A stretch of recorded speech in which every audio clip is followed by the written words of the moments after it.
Good morning. It's morning here. Might be middle of the night, middle of the afternoon where you're at. Stephen Molyneux against Peter Joseph. I guess if that was grammatically correct, I should say Peter Joseph against Stephen Molyneux because Peter comes before Stephen. But whatever is whatever. I am speaking regarding the 1 hour, 38-minute interview that Stephen did with Peter. And I use their first names because I find them familiar figures, both. I've watched hours of footage of both of them. I've watched all the first 5 of the Culture in Decline. I missed number 6. I watched all 3 of the Zeitgeist movies. The first Zeitgeist movie I've seen 3 or 4 times. I thought it was a life-changing experience. Stephen Molyneux, I've seen a lot of his work. His Bomb in the Brain work is phenomenal. It's great. Some of his conclusions and some of the things that I've read about that he does with some of his acolytes, I don't know about, but I'm a little concerned about. But let's just talk about the 108-minute interview, or 98-minute interview, between Mr. Molyneux interviewing Mr. Joseph. That's all we're going to deal with. I think I want to say a couple of things. First, I want to say what they did well. And secondly, I want to say what I would critique both the gentlemen. And then I'm going to start by just explaining what I think both of their basic philosophies are about. Both of them are atheist. Both of them have radical views in our mainstream American society. I would say that Mr. Molyneux is the least radical. I think he has a form of republicanism.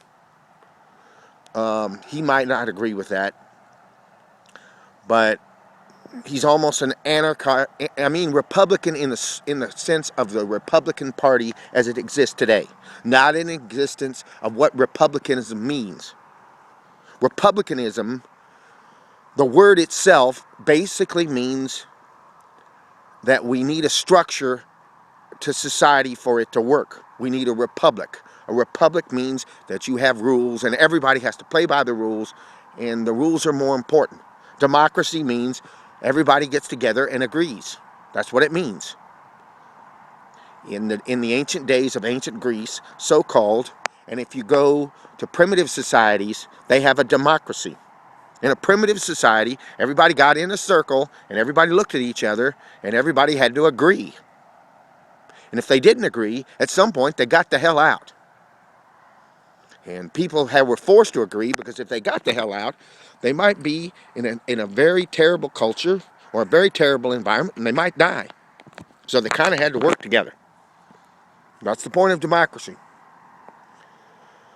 But as societies got bigger and more complex, we've got problems, so we need government structures. Now, what did they do well? But in terms of republicanism as it exists today, I would put the libertarian people as a form of Republicans in today's society. I would. Whether they belong there, whether they're going to get a new party, whether whatever, I don't know. For instance, I think Ron Paul is more of a Democrat, if you will, than Rand. And that's why I think Rand will be successful. Okay, let's get back to that. So, where Mr. Joseph is a liberal. He's a liberal in the sense that he believes that structure should be set up to help people. And I think he's more realistic of the two. And many of you may disagree with that. What did they do well? I think, let's talk about Stephen first. Mr. Stephen is a very good debater. He likes to use humor. He likes to use sarcasm. In fact, if it was a debate, he won the debate.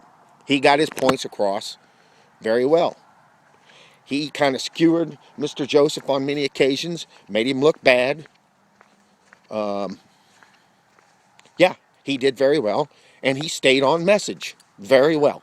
His message is, you know, the initiation of force. He says that real. He doesn't say force. He's Canadian, and he gives that Canadian thing where he goes, the initiation of force. And he never did give over to Mr. Joseph's point about anything. So he's basically saying that if people are left to themselves, everything will be great. That's all he's saying. We don't need government, which is very popular now. For good reason. For good reason. And he did that well. Now, Mr. Joseph, I think what he did well was he controlled himself very well. And when Mr. Molyneux was using all his techniques out, he pointed out his techniques. I really liked how he said, that's really amusing. You made an amusing point. He was very good at controlling himself. He got his points out to a certain extent. And basically what Mr. Joseph is about, Mr. Joseph is in the Buckminster Fuller School. He's in the, to a certain extent, Mr. Fresco School.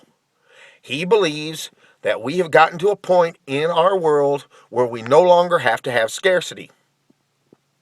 And we need to re-engineer the world and use the world and have a resource-based economy where nobody starves, nobody gets hurt. He's also could be a Hayekian, because Friedrich Hayek believed that the government should supply housing and health care to people and take care of them, and they should have let the market price work. But he's not in that. He is totally critiquing the market. He doesn't believe the market works. He thinks the market's evil, and he did a good job of making that point to a certain extent, of getting his main structure out there. And it was very intellectual, his structure. And I think what his agenda was to speak to the Molyneux crowd that would understand his philosophical language. And I think that he, from the standpoint of him wanting to appeal to the Molyneux crowd, he might have won over because he was very bright and very good at handling and feigning his stuff. Now, what would I criticize them both about? Mr. Molyneux had points, would not acknowledge any of Mr. Joseph's points when he was talking about markets.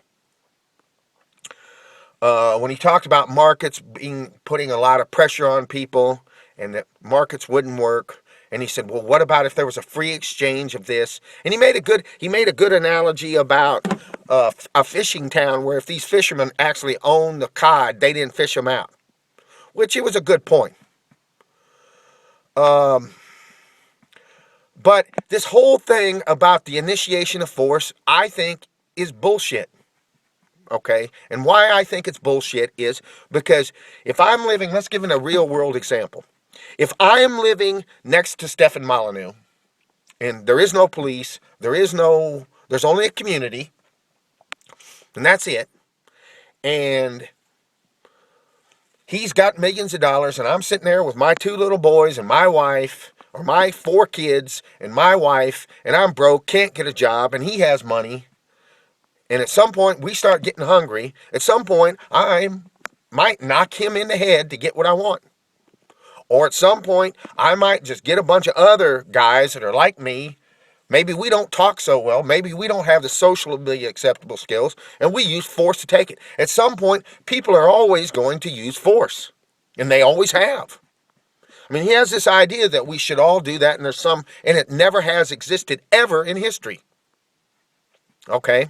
Now, this is the biggest critique that I have of Mr. Joseph.